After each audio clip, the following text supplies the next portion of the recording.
Good afternoon, everyone, and welcome to this edition of Everything Culinary with Chef Stephen Wolf. Today, we're going to introduce some folks to the new trend of sheet pan. Sheet pan cooking's been around about maybe 2 years, and in this edition, we're going to show you how to do a very easy roasted vegetable chili with a corn-topped biscuit. Take it away, Chef Steve. Hi everybody, and yes, as Lisa said, we are doing sheet pan. For anyone who's not familiar with the term sheet pan, it's basically a cookie sheet. Sheet pan can range in size. We're going to use this size, not quite a full sheet pan, but just a little bit smaller than a small full sheet pan. But it's going to allow you to make a nice full dinner for a family. And there's many different styles of doing this. Yes, we're doing a roasted veggie chili today.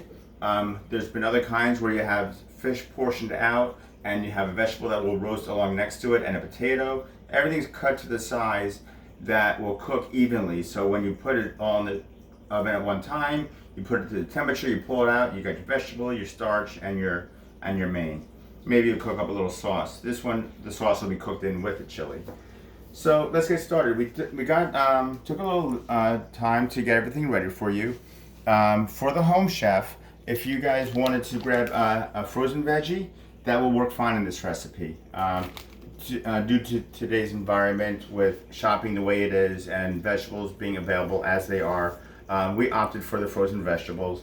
We did have some fresh peppers and onions, so we cut them up, but we're going to combine them all together. It'll cook nicely. So let's get started, okay? Everything's been washed up, everything's clean, ready to go.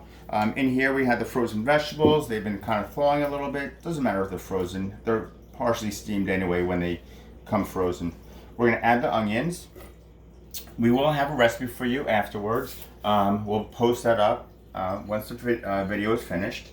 We're going to add that and the pepper and get rid of the dirties. Okay. And then we're going to add some seasoning. We have some salt because we always need salt. And we're going to put some cumin because that's going to give some chili flavor. And then some chili peppers. Now here's something funny about chili peppers that I've learned only recently. American chili pepper, chili powder, is a more mild version of chili. Now if you go to a Spanish or an Asian market, chili literally means pepper. So a chili powder could be any pepper. When we bought it from the other store, we had got put away. We had another brand of chili pepper. Now we knew chipotle was going to be a spicy chili mix. That's chipotle chili powder, but there was another chili powder and it just said chili powder. We assumed it was the same as the American, and boy was that hot. So be careful with the chili powders you buy. Most American brands are going to be just chili flavor in flavor. Okay, so now we're going to give that a little toss around. Okay, you can use your hand, you can use a spoon. Here we go. And that's it. And we're going to add a little oil to it just to help marinate it a little bit. So that's going to be marinating while we go there. That's 3 tablespoons of oil, Chef Steve. 3 tablespoons, yes. If I don't mention a temperature or a time or an ingredient, the recipe will be coming to you shortly. Now, in the recipe, it doesn't call for carrots. In the recipe, it calls for green peppers, scallions. We didn't have scallions, we used white onion. So if you want to change an onion, if you want to add garlic, remember this is your flavor. The seasoning is your seasoning. If you want to put more chili to make more spice, you want to put less chili to make less spice, you want to add more garlic, it's flavor to taste, okay? So that's what we're going to do. So right now, we have those vegetables going in. There'll be other vegetables coming up, which we'll mention in a short time. So right now, it says to broil those vegetables. You want to get those vegetables a good cook on them before you get your batter going. So here, on our oven, we're going to crank that sucker up to about 475 degrees. Okay, and we're going to start that up. It's only going to cook for about 10 or 15 minutes, just enough to give a little color and flavor to the vegetables.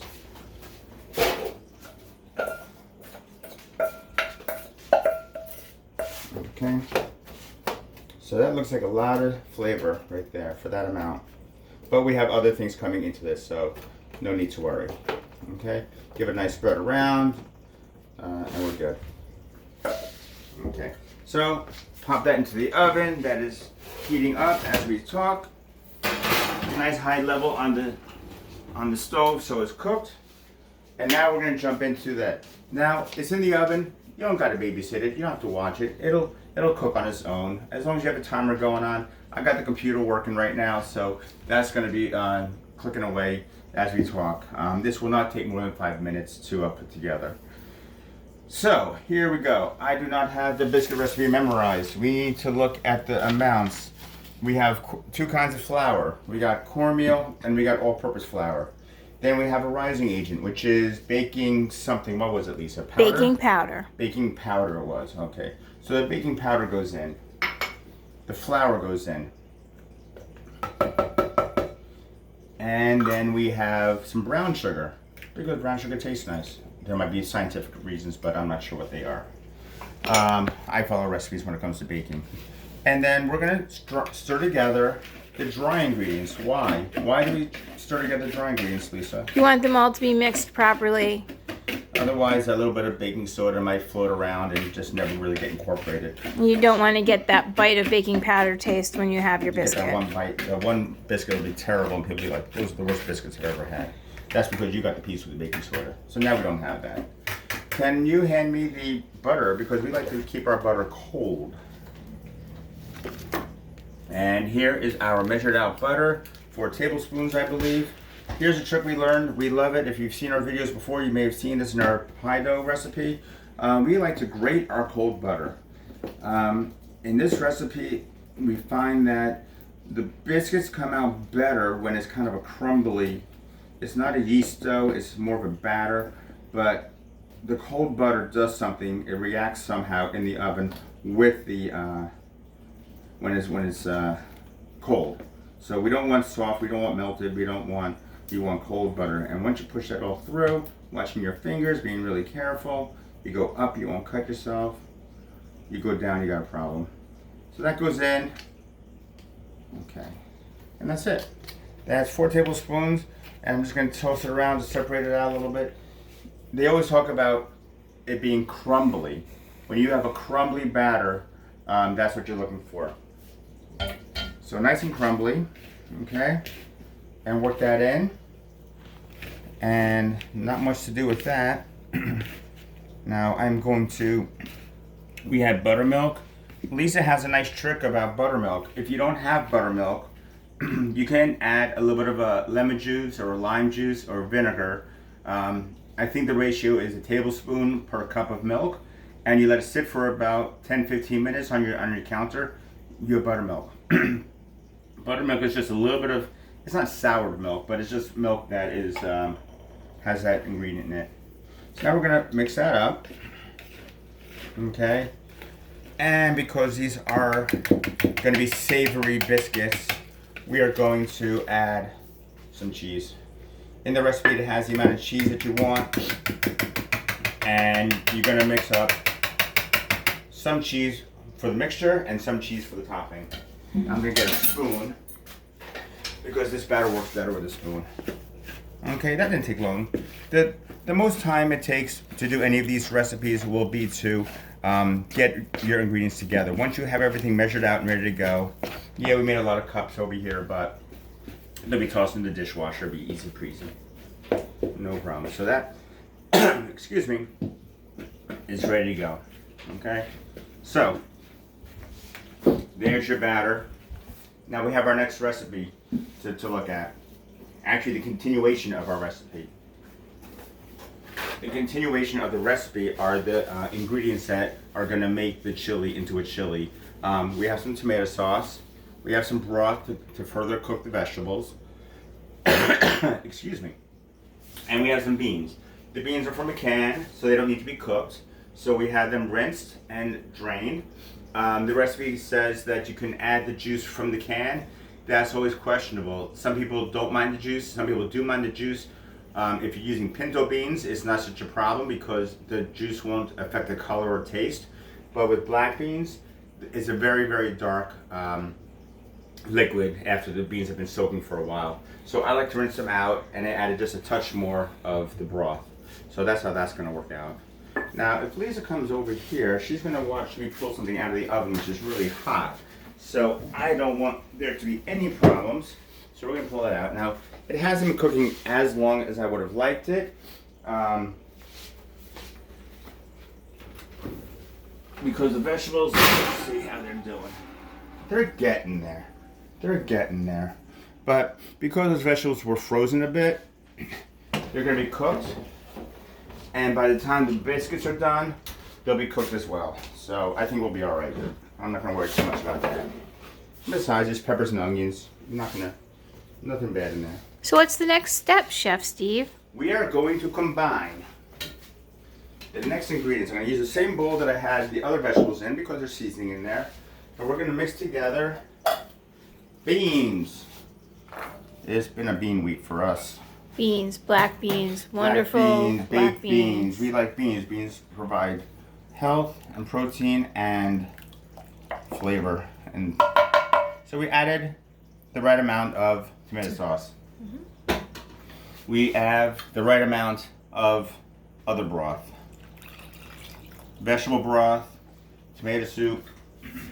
Tomato sauce, not soup. Sauce, soup, some type of tomato product, whatever you have in your house, the right amount of tomato. Right. Tomato. Right. Anything works that is in your pantry currently. We were going to talk about what's in your pantry, and I wanted to get all the stuff in the oven before we talked about that, because it's always good to have something cooking while you're talking. Now that looks like a lot of liquid, but guess what? That's going to be cooked up in that pan. See how there's an edge on the pan? We're not worried about that going over. Okay. So, now what do? We have all that juice in that pan, all those beans. I'm going to do something tricky now. I'm going to grab a knife and make these big chunks a little bit smaller because from the package, they were a little bit bigger than when you go to serve this, you want everyone to get a little bit. You don't want just one or two people to get the good veggies. So we're going to cut them up just a little bit. Could have done this ahead of time. I wasn't sure what was coming out of that bag, to be honest with you. Alright, so just chop that up a little bit, spread it around a little bit, share the love, spread the love, and now we got that. Now that one can get cut a little bit more. The nice part about this recipe is what comes up next. Here is our favorite part. Okay. You're not going to believe this. We're going to knock your socks off. What is the suspense for? I don't know, but you're going to see. Here we go. You ready, Lise? I'm ready. When Lisa found this recipe, this was her most exciting part, and I did not know how this was going to work. We used this recipe in one of our classes, which is why we have it printed out like that. This is going to bake. We preheated the vegetables a little bit, so they're pre-cooked a little bit. So your vegetables don't need to cook very much more. Now, by the time, I need a spoon, I'll use this one. By the time the biscuits bake, and now I'm going to put, they don't have to be huge. You can always get another one. This is maybe a half a cup per. It might be a big heaping teaspoon. I'm going by eyeball. And when we did this in the class, they came out so yummy because we were able to scoop up a little bit of chili with the biscuit and boom, one pot meal. If any of you have been camping and you've ever made a skillet bread, griddle cakes, it's kind of what this is. I like the leftovers for lunch. It's always my favorite part. Now, I didn't measure this exactly, but you could have got 6 large biscuits. Now this is a little bit smaller, so I'm going to put that in there. We got 8 Nice. medium biscuits, and that juice is going to cook up. That juice is going to be wonderful. Wait, you forgot one more important step. Oh, we can't forget the extra cheese. There's always a little extra cheese that goes on top. My mouse reminded me. I forgot about the extra cheese because we put some cheese inside. Oh, that's going to make it better. It goes on now or it goes on when it comes out? At the end. It goes before we You want bake to it? sprinkle it on, not on the whole thing. Oh, on the whole thing? Yeah. No. Yep. I like cheddar biscuits. All right. All right, I put a little inside for you. It's always a compromise. And that's it. We're going to pop this in the oven for the right amount of time. I think it takes about 10 or 15 minutes for those biscuits to bake. We'll take it out, show you a nice picture of how that looks, and we will give a little talk as soon as I get these in the oven to tell you about pantry cooking. Big thing right now is home versions of chops. We really cook with what we have in the cupboard, in the pantry, and all these things came out of our pantry. We always have onions and peppers, took some frozen vegetables, some canned beans, some canned tomato sauce, threw it together, and boom, you have a meal. Thank you. We'll return.